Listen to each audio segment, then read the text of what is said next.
Hello everyone, I hope you are doing well. Welcome to your own channel UPSC CAPF with Himanshu वत्स। सबसे पहले तो आप सभी को सॉरी, मैं थोड़े टाइम के लिए वीडियो नहीं बना पाया था। एटलीस्ट 14-15 दिन मैंने कोई भी वीडियो नहीं बनाई और आप लोग रिक्वेस्ट कर रहे थे कुछ वीडियोस के बारे में, लेकिन वो नहीं कर पाए। तो अब करने की कोशिश करेंगे, जल्द से जल्द उनको कंप्लीट करने की कोशिश करेंगे।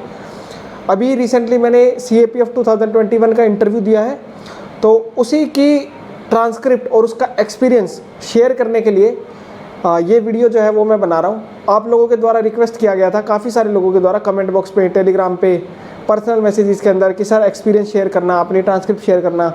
तो आज मैं वही चीज़ आपको बताने की कोशिश करूँगा ताकि जो भी कैंडिडेट 2022 के कैंडिडेट हैं वो भी एक बार देख सकते हैं, जो 21 के बचे हुए हैं वो भी एक बार देख सकते हैं कि कैसा सिचुएशन चल रही है, एंड जो इन फ्यूचर देने वाले हैं उनको भी एक आइडिया लग जाए कि प्रोसेस कैसा होता है, क्या होता है उसके अंदर, क्या नहीं होता। ठीक है, तो ये सारी डिटेल इस वीडियो के अंदर डिस्कस करेंगे। मैं शुरू से लेकर के लास्ट तक आपको बताऊंगा, तो वीडियो को पूरा देखना और समझने की कोशिश करना, अपने व्यूज़ भी बताना कि कैसा लगा आप लोगों को, कैसा नहीं लगा, एंड जो भी आपकी एक्सपेक्टेशंस है, अगर आप अपनी उस पोजीशन को देखना चाहते हो तो ज़रूर कमेंट करना, वीडियो को भी लाइक करना, और सबसे पहले एक रिक्वेस्ट कि चैनल को सब्सक्राइब जरूर करना।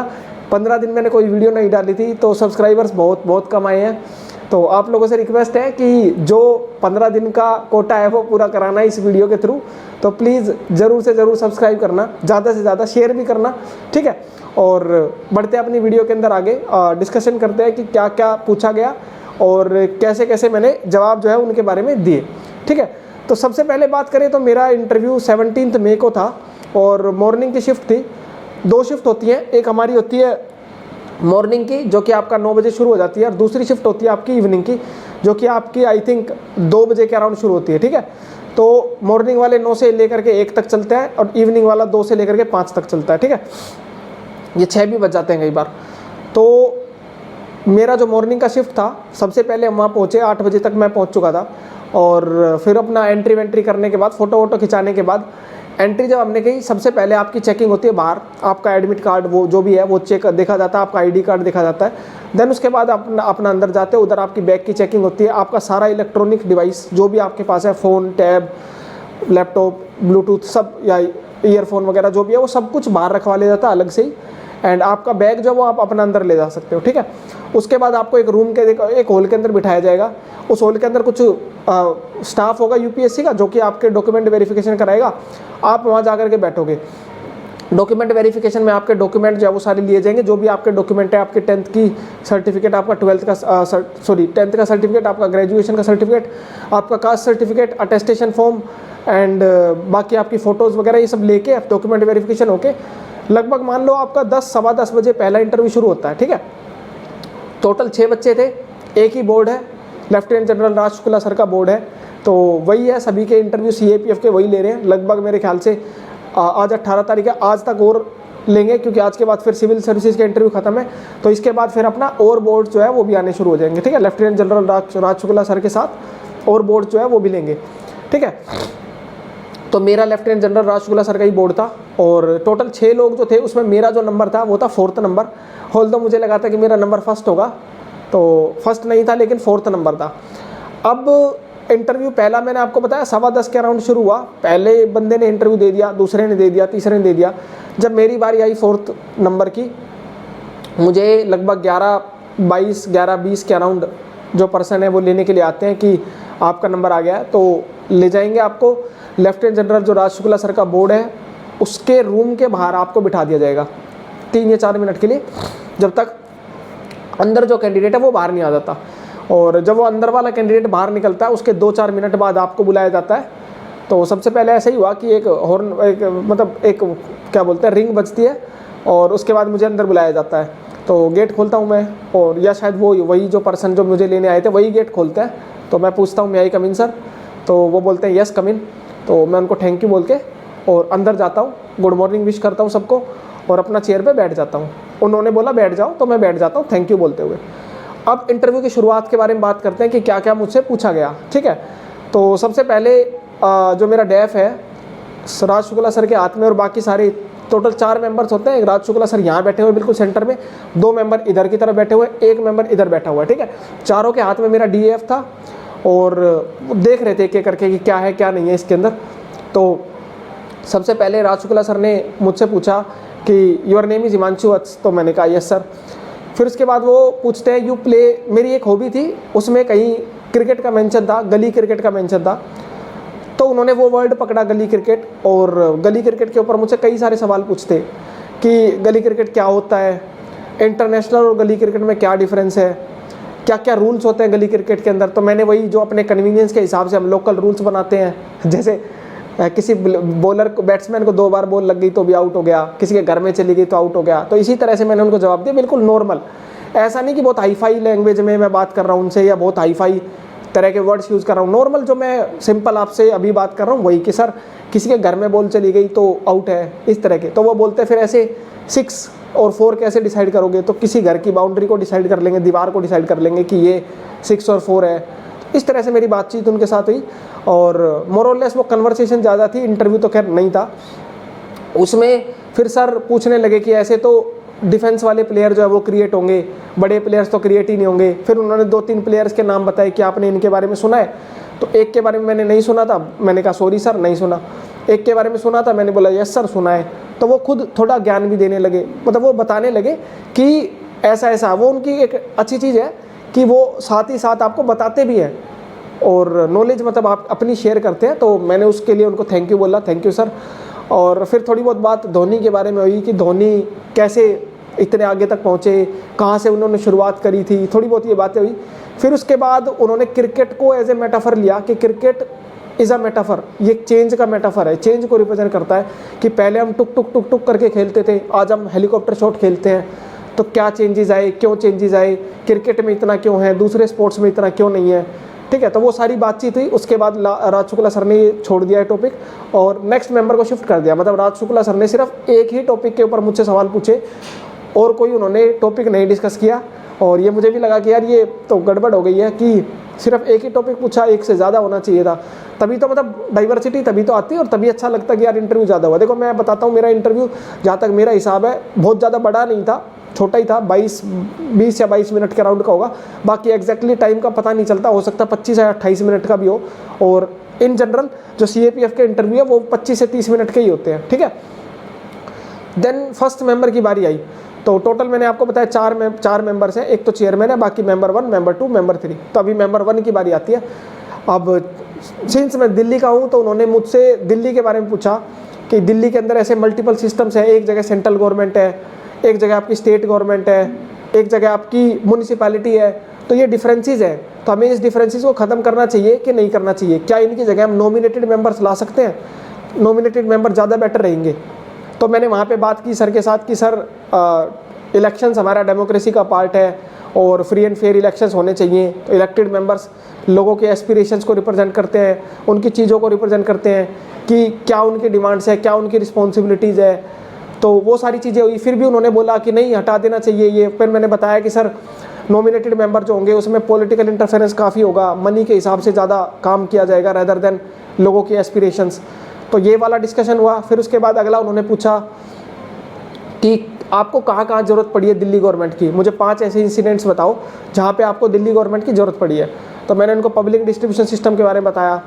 देन उनको मैंने सर्टिफिकेट्स के बारे में बताया जो आपके EWS OBC सर्टिफिकेट्स होते हैं।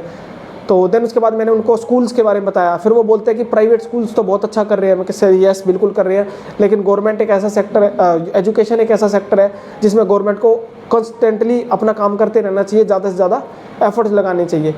तो ये एजुकेशन वाली बात हुई। देन उसके बाद उन्होंने मुझसे स्टार्टअप्स के बारे में पूछा कि स्टार्टअप्स इतने बढ़ रहे हैं, इंडिया के अंदर अनएम्प्लॉयमेंट इतना हाई है, तो आप अनएम्प्लॉयमेंट को क्या लगता है आपको कि स्टार्टअप्स रिजोल्व कर पाएंगे इस चीज़ को।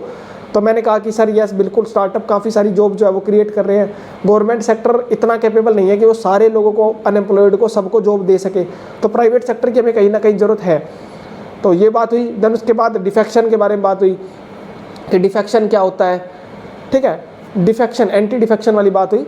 तो डिफेक्शन क्या होता है, क्या है इससे रिगार्डिंग हमारा लॉ और क्या क्या चेंजेस आपके हिसाब से हमें करने चाहिए। तो मैंने डिफेक्शन का बता के उसका लॉ बता दिया कि 10th शेड्यूल के अंदर है, 1985 के अंदर हमारा आया था। और ये जो इंटरव्यू चल रहा है ये मिक्स चल रहा है, मतलब कभी हिंदी कभी इंग्लिश, कभी वो हिंदी में, कभी मैं इंग्लिश में, कभी मैं इंग्लिश में, कभी वो हिंदी में, कभी उनकी तरफ से इंग्लिश, कभी मेरी तरफ से हिंदी, कभी मेरा आधा आंसर इंग्लिश आधा हिंदी, कभी उनका आधा क्वेश्चन इंग्लिश कभी आधा क्वेश्चन हिंदी, तो ये मिक्स चल रहा है, ठीक है। और फिर उसके बाद उन्होंने मुझसे एंटी डिफेक्शन का पूछा, तो मैंने उनका एंटी डिफेक्शन के बारे में बताया। फिर मैंने बताया कि सर ये क्यों लाया गया था, तो मैंने एक टर्म यूज़ करी आयाराम गयाराम। तो ये टेंडेंसी होती है इसको रोकने के लिए, मॉनेटरी बेनिफिट्स के लिए, political positions, higher political positions मुझे मिल जाएंगी, इन चीज़ों के लिए वो एमएलएज एमपीज स्विच करते हैं पॉलिटिकल पार्टीज़ के अंदर। तो उनका कहना था कि क्यों ऐसा क्यों होना चाहिए, मतलब हमें क्यों ऐसा रेस्ट्रिक्शन लगाने की ज़रूरत है, एमएलए एमपी पढ़े लिखे हैं, वो अपने हिसाब से डिसीजन ले, उनको क्या ज़रूरत है कि किसी पॉलिटिकल पार्टी की बात माने। तो मैंने उनको बताया कि सर इसके लिए हमारे पास इंडिपेंडेंट मेंबर्स ऑलरेडी होते हैं, अगर किसी पर्सन को किसी पॉलिटिकल पार्टी की बात नहीं सुननी है तो अपना इंडिपेंडेंट इलेक्ट होकर के आ जाए, कोई दिक्कत नहीं है। बट जब वो किसी पॉलिटिकल पार्टी के नाम पे आता है तब वो दूसरी पार्टी को ज्वाइन करता है, तो ये लोगों की एस्पिरेशन जुड़ी है इसके साथ, वो ऐसे डिच करके नहीं जा सकता दूसरी पार्टी के अंदर, इसी को रोकने के लिए हमने ये लाया।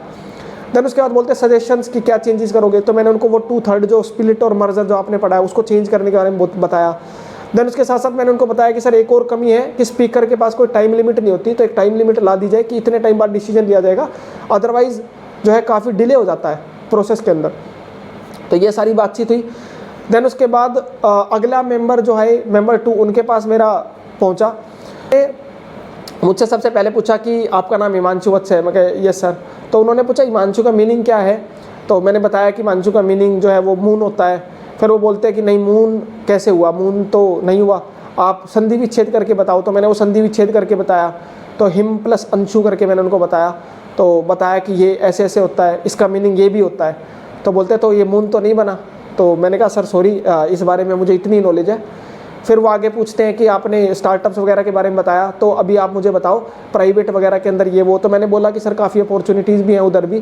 फिर उन्होंने इस चीज़ को पकड़ा और बोलते तो इतनी अपॉर्चुनिटीज़ है तो आप बी करने के बाद इधर क्यों आ रहे हो। तो मैंने उनको अपना रीज़न बताया कि सर मैं क्यों आना चाहता हूँ CAPF की तरफ, कि CAPF कैसी फोर्सेज हैं, क्या क्या अपॉर्चुनिटीज़ क्या क्या चैलेंजेस हमें प्रोवाइड करती हैं, service to the security of the nation, तो ये हमें एक मोटिव जो है प्रोवाइड करती है। वो सारा बताने के बाद उन्होंने फिर मुझसे पूछा कि आपकी फोर्स प्रेफरेंस क्या है, तो मैंने बता दिया फोर्स प्रेफरेंस की सर CISF है, then SSB, then ITBP, then BSF, then CRPF। तो उनका लिटरली ये कहना था कि सारी की सारी जो टफ फोर्सेज है वो पीछे रख दी और अच्छी अच्छी आगे रख दी। तो मैंने उनको बोला नहीं सर CISF भी एक अच्छी फोर्स है और काफ़ी काम कर रही है। तो उन्होंने बोला तो आपने फिर CISF को चूज़ क्यों किया, तो मैंने उनको CISF के रीजंस बताए कि सर मैं दिल्ली का हूँ तो मैंने देखा है, फेमिलियरिटी है। इसके अलावा मैंने उनको बताया कि सर पब्लिक इंटरेक्शन भी काफ़ी है, देन डाइवर्सिटी है CISF के अंदर, और ये चीज़ें बताई मैंने उनको। देन उसके बाद वो बोलते हैं कि पब्लिक इंटरेक्शन तो BSF CRPF में भी होता है, आप उधर भी जा सकते हो। मैंने कहा यस सर बिल्कुल बिल्कुल जा सकते हैं, और ये बट मेरे दिमाग में जो है ये वाला एंगल था इसलिए मैंने डाला। तो उनके मुँह से लिटरली निकलता है, और मैं डर गया था इसके बाद, उनके मुँह से लिटरली निकलता है अब तो सच बोलो यार, मतलब सच्ची में उन्होंने ये बोला कि अब तो सच बोल यार, मतलब बोल नहीं ऐसे बोला लाइक सच बोलो यार। तो मैं थोड़ा डर गया, उन्होंने गुस्से में बोला ये, बट मैंने फिर भी अपना पेशेंस रखा, और मन में आया तो कुछ और भी था, लेकिन मैंने पेशेंस रखा और मैंने शांति से मतलब स्माइल रखते हुए फेस पे मैंने उनको बोला कि सर मैं सच ही बोल रहा हूँ, ठीक है। इस तरह से मैंने बोला कि सर मैं सच ही बोल रहा हूँ और मैं रेडी हूँ, I am it is just a matter of preference and I am ready to serve in any of the force and I am 100% ready at this point of time whichever force I get। तो ये बातचीत हुई। फिर उसके बाद उन्होंने बोला internal security के थ्रेट्स कौन कौन से हैं कंट्री के अंदर, तो मैंने वो मेंशन कर दिया कि साइबर सिक्योरिटी है, देन उसके बाद अपना टेररिज्म है, इन्फिल्ट्रेशन है, इंसर्जेंसी है ये। फिर वो इंसर्जेंसी और टेररिज्म के डिफरेंसेस पूछने लगे कि what is the difference between insurgency and terrorism. तो वो डेफिनेशन मैंने दोनों की बता के दोनों का डिफरेंस क्लियर किया। उसके बाद नेक्स्ट मेंबर की बारी आई। अब जब नेक्स्ट मेंबर की बारी आई तब सीन क्या हुआ कि राज शुक्ला सर थोड़ा देर फ़ोन चलाए और फ़ोन चलाने के बाद अपना उठ के चले गए। और जब मैं फोर्थ मेंबर से बात कर रहा था, या थर्ड मेंबर कह लो, fourth including chairman fourth number, इनसे जब मैं बात कर रहा था तो ये जो थर्ड वाले मेंबर थे ना ये भी उठ के चले गए, बाहर चले गए। ऐसे ही मतलब एक टाइम ऐसा था कि 4 में से 2 मेंबर बैठे हुए, 2 बाहर चले गए। ऐसा होता है, मतलब वो चले जाते हैं देखने के लिए कि आपका रिएक्शन क्या है। तो मेरा रिएक्शन तो नॉर्मल था, मेरे को इतना कुछ फ़र्क पड़ नहीं रहा था, क्योंकि एक सवाल पूछ रहा है तो उसी में इंटरेस्टेड हूँ मैं। तो जब उन्होंने सवाल पूछा कि सॉरी इन जो थर्ड मेंबर थे जो उठ के चले गए थे, इन्होंने एक सवाल और पूछा था कि आप फिर फोर्सेस में तो आप डिफेंस फोर्सेस में भी जा सकते थे। तो मैंने उनको बोला कि यस सर जा सकते थे, मैंने NDA दिया है 2 बार बट मैं सेलेक्ट नहीं हुआ। तो उन्होंने कहा कि फिर एनडीए के बाद छोड़ दिया आपने? तो मैं कहा सर यस, मैंने सीडीएस नहीं दिया एक बार भी। तो उनका कहना था क्यों नहीं दिया? तो मैंने बताया कि सर थोड़ा मैं अपनी एनर्जी को डाइवर्ट नहीं करना चाहता था, मैं एक ही डायरेक्शन में रहना चाहता था। और सीडीएस में क्या सिलेबस डिफरेंट है, पैटर्न भी डिफरेंट है, एसएसबी है, तो इसलिए इसी चीज़ को फोर्थ मेंबर ने पकड़ा कि आपने सीडीएस नहीं दिया, बट सिलेबस और एग्जाम पैटर्न इतना डिफरेंट का है, लगभग सेम ही तो है। एसएसबी डिफरेंट है, आप जैसे यहाँ बैठे हो वैसे वहाँ बैठोगे, जज करने वाले तो वो लोग हैं, आपको थोड़ी ना उसमें कुछ करना है। तो मैंने कहा यस सर, बट मैंने स्टार्टिंग जो थी वो सिविल सर्विसेज की तरफ से करी थी, सिविल सर्विसेज और सीएपीएफ का सेम मैच करता है इसलिए। तो बोलते हाँ ये हम देख सकते हैं कि हाँ सिविल सर्विस के लिए क्या था, तब शायद आप ना कर पाए हो, उस तरफ ना जा पाए हो। सीडीएस के बाद अगली बात उन्होंने करी मुझसे मेरी प्लेसमेंट के बारे में कि आप पहले पूछा कि आप नेताजी सुभाष से पढ़े हुए हो, तो आपकी रैंक कितनी थी उस टाइम पे? AIEEE होती था या जेई एडवांस, जेई मेंस वगैरह होता था? तो मैंने उनको अपनी रैंक बताई, तो बोलते हैं कि it is a very high rank. और पता नहीं वो हाई में क्या कहना चाह रहे थे, अच्छी बता रहे थे या बुरी बता रहे थे, मुझे समझ में नहीं आया। और फिर उसके बाद पूछा कि ऐसे इन कॉलेजेस में तो IIT दिल्ली के बाद आपका काफ़ी अच्छा कॉलेज है, तो आपको प्लेसमेंट भी मिली होगी और आप गए भी होगे। तो मैंने कहा सर सॉरी, मैं शुरुआत से ही प्लेसमेंट में नहीं बैठा और मैंने जो है शुरुआत से मैं क्लियर था। तो वो हंस के बोलते हैं कि इसके लिए तो आपको मुझे जस्टिफाई करना पड़ेगा कि आप प्लेसमेंट में बैठे ही नहीं ऐसे कॉलेज से पास होने के बाद भी। ठीक है, तो मैंने उनको बोला कि सर मैं शुरुआत से क्लियर था कि मैं अपना टैलेंट, अपनी स्किल्स को फोर्सेस के अंदर यूटिलाइज़ करना चाहता हूँ, गवर्नमेंट सेक्टर के अंदर यूटिलाइज़ करना चाहता हूँ। तो वो बोलते बट उधर तो काफ़ी पैसा भी है। तो मैंने कहा सर पैसा तो मैंने नहीं सोचा था, और पैसा तो बाद में भी कमाया जा सकता है। तो वो बोलते बाद में कैसे कमाओगे, सैलरी मिलेगी वहाँ तो आपको सिर्फ। तो मैंने कहा सर अगर सेलेक्ट नहीं होते तो उसके बाद फिर हम टीचिंग वगैरह में भी अपना एक्सप्लोर कर सकते हैं। तो उसके बाद फिर मैंने अपना थोड़ा बताया कि मैं क्यों आ रहा हूँ इधर, क्यों आना चाह रहा हूँ CAPF में। तो उन्होंने बोला कि नहीं इसके लिए तो आप नहीं आ रहे हो। तो मैंने कहा सर मैं इसी के लिए आ रहा हूँ, और मैं अभी पढ़ा भी रहा हूँ, बच्चों को टीच भी कर रहा हूँ, अपनी तरफ से जितनी हेल्प हो सकती है वो प्रोवाइड कर रहा हूँ। तो इसके ऊपर उन्होंने कुछ खास पूछा नहीं। और फिर उन्होंने मुझसे एक दो चीज़ और पूछी थी जो मेरे को अभी ध्यान नहीं आ रही कि क्या पूछा था। देन वो बांग्लादेश के बारे में पूछते हैं कि बांग्लादेश का क्या सीन है, बांग्लादेश की GDP बहुत ज़्यादा बढ़ रही है, तो क्यों बढ़ रही है, मतलब क्या रीज़न है। तो उसके अंदर मैंने बोल दिया कि sorry sir I don't have much information. एक मैंने रीज़न बताया था कि जूट कल्टीवेशन थोड़ा ज़्यादा है, इस वजह से उनको जो है मिलता है, बट ये कोई बहुत बड़ा रीज़न नहीं है, और भी रीज़न हो सकते थे, मुझे याद नहीं आया उस टाइम पे। और मैंने उनको बोला कि सॉरी सर। एक जो थर्ड मेंबर जो बाहर उठ के चले गए थे, उन्होंने मुझसे पूछा था CISF के बारे में, पूछते पूछते उन्होंने CSO कुछ पूछा था, do you know what is CSO। तो मैंने कहा सॉरी सर मुझे नहीं पता। तो उन्होंने बोला चीफ सिक्योरिटी ऑफिसर। तो मैंने कहा सॉरी सर मैंने नहीं पढ़ा इसके बारे में। तो बोलते हैं स्ट्रेंज, मतलब वो बोलते हैं कि स्ट्रेंज आपने नहीं पढ़ा। तो इस तरह का था। तो ये शायद डराने के लिए हो या पता नहीं, कुछ कह नहीं सकते, पता नहीं चलता बिल्कुल भी। तो ये ओवरऑल सारे क्वेश्चन थे। फिर फोर्थ मेंबर के बाद वापिस से चेयरमैन सर के पास आया, और चेयरमैन सर ने बोला कि thank you, all the best, and आपका इंटरव्यू ख़त्म होता है। तो मैंने कहा थैंक यू सर, और सबको थैंक यू बोल के मैं उठ के बाहर आ गया। तो ये सारा था जो क्वेश्चंस मुझसे पूछे गए, और ये सारा मेरा एक्सपीरियंस था। और एक्सपीरियंस के बारे में बात करें तो मेनली उनके जो क्वेश्चंस थे ये सारे के सारे मेरे डैफ से रिलेटेड ही है। दिल्ली मेरे डैफ से रिलेटेड है, गली क्रिकेट डैफ से रिलेटेड है, एंटी डिफेक्शन सबको ही पता होता है। देन उसके बाद स्टार्टअप्स वगैरह मेरे डैफ से रिलेटेड ही है, मैं क्योंकि कंप्यूटर साइंस इंजीनियर हूँ। देन उसके बाद नाम हिमांशु का मीनिंग वो मेरे डैफ से है। देन उसके बाद चीफ सिक्योरिटी ऑफिसर, वो भी ऑब्वियस सी बात है, इंटरनल सिक्योरिटी से रिलेटेड ही है। और CISF, CAPF प्रेफरेंस, ये सब डैफ से है। इंटरनल सिक्योरिटी एंड टेररिज्म, ये भी इंटरनल सिक्योरिटी से रिलेटेड है, इन्फिल्ट्रेशन एंड दिस। देन अगले मेंबर ने CDS जो पूछा वो भी डैफ से रिलेटेड है। प्लेसमेंट क्यों नहीं गई, ये भी डैफ से रिलेटेड है। तो मोस्टली 90% मेरा इंटरव्यू डैफ का ही था। 10% जो बांग्लादेश वाला सीन है ना, उसको हटा दो, और एक आध कोई क्वेश्चन और था जो कि मेरे को अभी ध्यान नहीं आ रहा। तो ये मोस्टली क्वेश्चंस थे जो मेरे से इंटरव्यू के अंदर पूछे गए। और कॉन्स्टेंटली मैंने कोशिश करी कि मैं सबकी तरफ, लाइक 4 मेंबर बैठे होते, एक बिल्कुल इतना क्लोज बैठा होता है, तो इनको मतलब ऐसे देखना, और देन अगले मेंबर को ऐसे देखना, ये बहुत डिफिकल्ट होता है। और सामने आपके बैठे हुए राज शुक्ला सर जो कि लेस इंटरेस्टेड दिख रहे हैं, मतलब वो कुछ और काम कर रहे हैं अपना, आपकी तरफ नहीं देख रहे हैं। तो इनको ऐसे देखना और देखते देखते बोलते हुए इनके साथ भी ऐसे बातचीत करना थोड़ा सा डिफिकल्ट था, बट मैंने कोशिश करी कि मैं सबके साथ इंटरेक्ट कर सकूं। इसके साथ साथ मैं स्माइल, जैसे मैं अभी करने की कोशिश कर रहा हूँ, ऐसी ही स्माइल मैंने कोशिश करी थी कि हर वक्त मेरे फेस पे रहे। बाकी ये तो था पूरा ट्रांसक्रिप्ट, पूरा एक्सपीरियंस के हिसाब से बात करें तो मुझे ठीक लगा। 2020 में भी मैंने दिया है इंटरव्यू, और वो भी कुछ इसी तरह का ही था।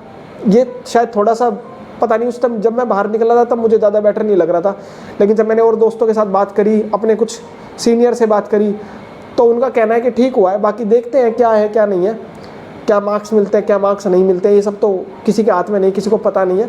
ओवरऑल मेरा टारगेट यही था कि आप लोगों को बताया जाए कि एक्सपीरियंस क्या है और ट्रांसक्रिप्ट क्या है। फिर उसके बाद जब मैं बाहर निकला, बाहर निकलने के बाद अपना बैग लिया और वहाँ से अपना फ़ोटो वोटो खींच के आप अपना घर की तरफ आ गए। ठीक है, तो ये था पूरा का पूरा दिन, क्या क्या क्वेश्चंस थे, किस तरह से मैंने रिएक्ट किया, कैसे वो फंसाने की कोशिश करते हैं। जब उन्होंने लिटरली 2 बार उन्होंने जब बोला ना, एक बार तो बोला उन्हीं मेंबर ने बोला, और वो जो थर्ड मेंबर थे जिन्होंने बोला था कि अब तो सच बोलो, वो एक्चुअल में साइकोलॉजिस्ट है, तो उन्होंने बोला था कि अब तो सच बोलो यार।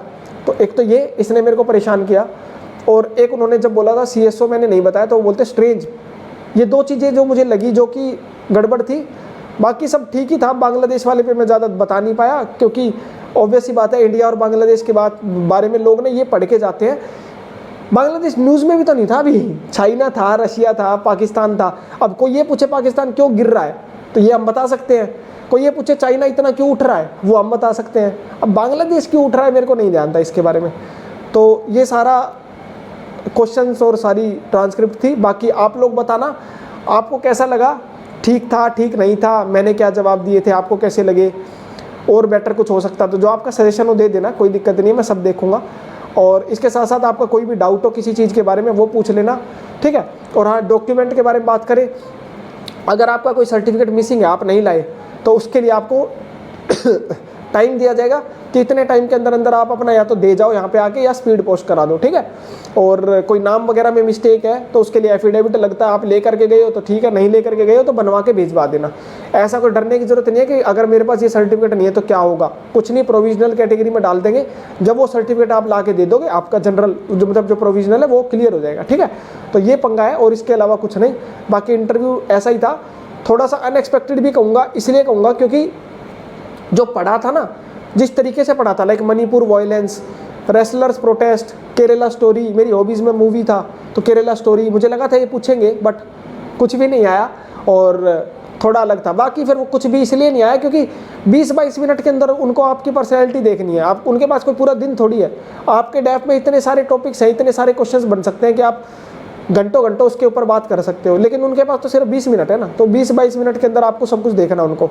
तो हर किसी ने 2-2, 4-4 जो क्वेश्चन पूछे, लाइक मेरा दिल्ली का क्वेश्चन हो गया एक, दूसरा क्वेश्चन मेरा हो गया गली क्रिकेट, तीसरा क्वेश्चन मेरा स्टार्टअप, चौथा मेरा एंटी डिफेक्शन, 5वां हिमांशु, 6ठा CAPF, 7वां CISF, 8वां टेररिज्म इंसर्जेंसी, 9वां CSO, 10वां CDS, 11वां मेरा बांग्लादेश, 12वां मेरा प्लेसमेंट। ये टोटल 12 क्वेश्चन थे, 12 डायमेंशंस थी जिनके ऊपर मुझसे क्वेश्चन पूछे गए। तो पता नहीं अब ठीक है कि नहीं, बाकी देखते हैं, जो भी होगा जब भी रिजल्ट आएगा आप लोगों को ज़रूर बताऊंगा। और ठीक है, तो लास्ट में बस एक ही रिक्वेस्ट है, अगर आपको वीडियो अच्छी लगी, आपको कुछ सीखने को मिला, कुछ समझ में आया, तो वीडियो को ज़रूर लाइक करना, शेयर करना, एंड चैनल को सब्सक्राइब जरूर करना। मैंने पिछले 10-15 दिन वीडियो नहीं डाली है, जिसकी वजह से सब्सक्राइबर्स बहुत कम आए हैं, और मेरा टारगेट है इसको जल्द से जल्द 10,000 तक लेकर के जाना। तो प्लीज़ आप लोगों से रिक्वेस्ट है कि सब्सक्राइब करो, ताकि यही मोटिवेशन कंटिन्यू रहे, मैं आगे आगे वीडियोज़ और भी बनाता रहूँ, ठीक है। तो मिलते हैं नेक्स्ट वीडियो के अंदर। Thank you so much, thanks for watching it. कोई भी डाउट हो मैसेज करना टेलीग्राम पे, कमेंट बॉक्स में, इंस्टाग्राम पे, ठीक है। Thank you, have a nice day.